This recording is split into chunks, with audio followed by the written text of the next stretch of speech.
Yeah, Kayla, since returning from injury, you've been, better than ever, it seems. How do you feel, coming back from injury? It seems like not only have you not missed a step, but you've taken another step up. I feel pretty good. It's really helpful that we have like a coaching staff and our training staff that work with me every day. So like I wasn't practicing, I was still on the bike, I was on the elliptical. That's why I'm really able to run up and down, because without them I'd probably be gassed within the first like 2 minutes. So just having that staff that's really there for you and helping you through everything, it's probably the biggest reason why I was able to come back and do well.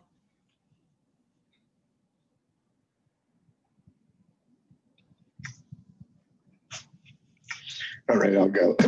Kelly, you kind of feel like the team 4 or 5 wins, even though you weren't at the front end of that there's kind of a reversal now and a kind of winning rhythm that seemed to have picked up the last week or so? You're asking if there was?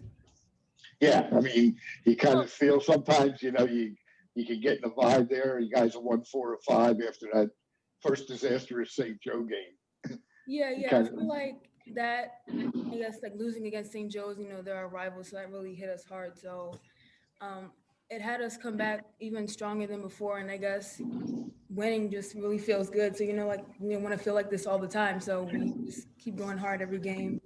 And usually within like the first 5 minutes, we get into a groove of how we're going to play that game and what we're going to do to get us points, and we excel with that and move forward and end up with a win.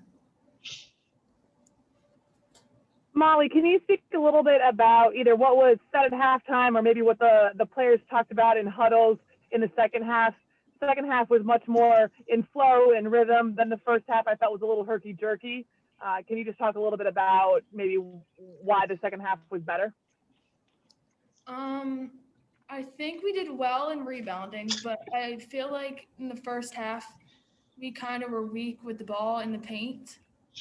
And myself and a couple others kind of drove without a purpose instead of like looking for a shot first and moving the ball and executing. Yeah. So this was another really nice step forward. Those of you who have been watching this closely, the St. Joe's game, we didn't make shots, and eventually we just crumbled on defense.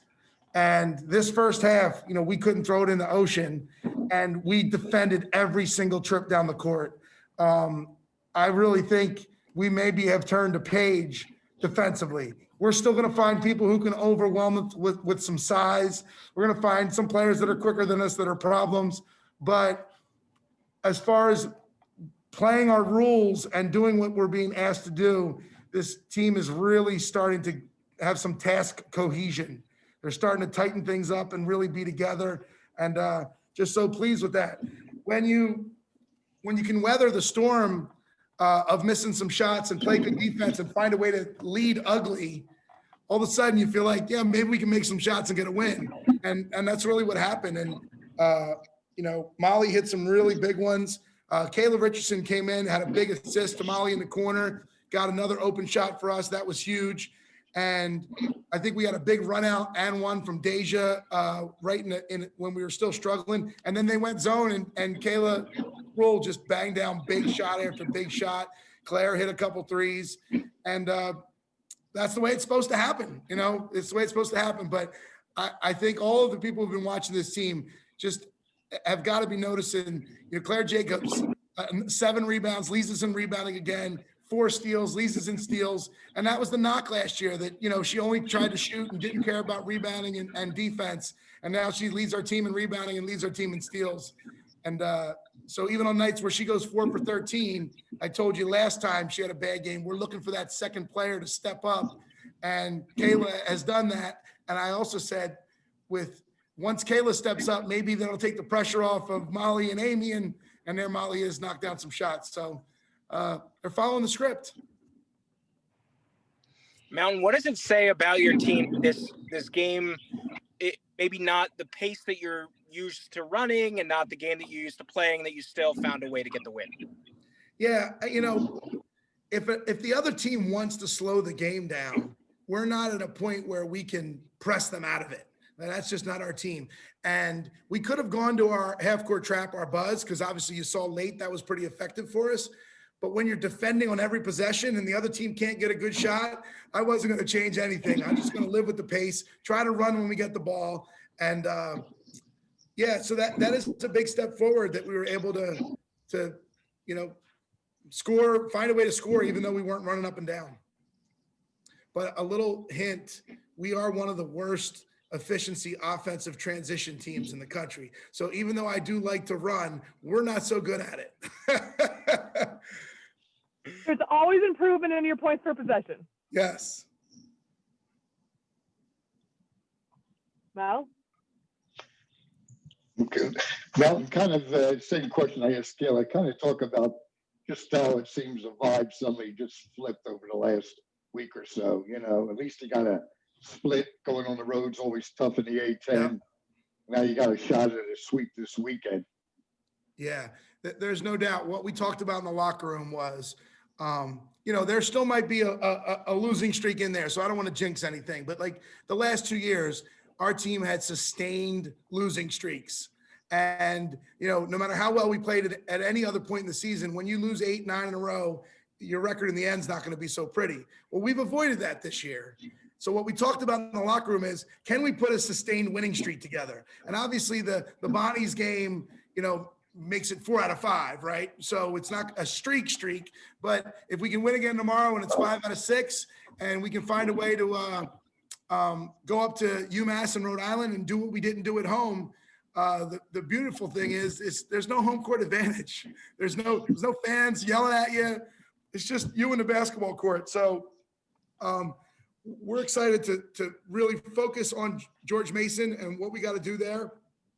That team's scrapping and fighting for their lives right now, and we just need to answer the bell like we've been doing every night. Okay. Mountain, Thanks, Mel. Mountain, can you just talk a little bit about the growth of Kayla Sproul over the course of the year? Obviously, the last few games have been really phenomenal, but you've seen this coming in practice, and can you just talk about her maturity?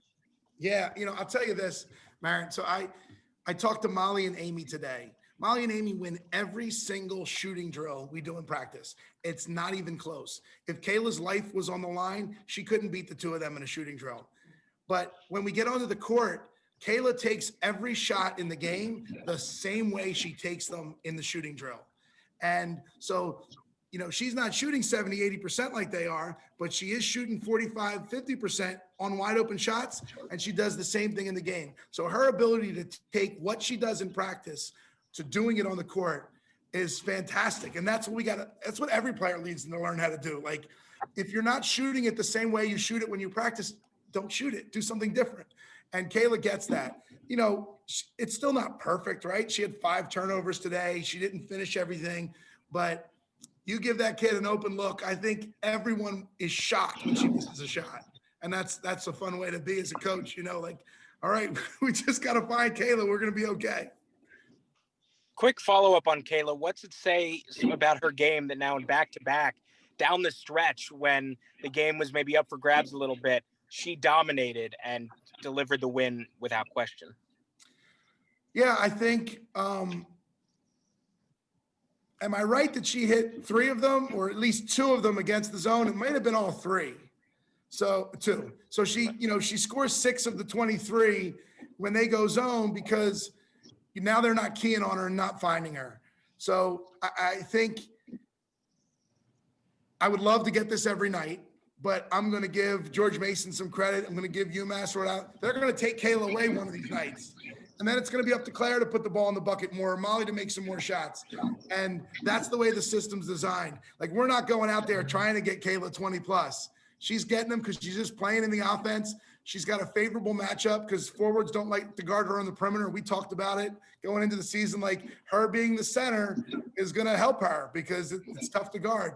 And I bet you she got a few of her baskets tonight when Haley was out of the game.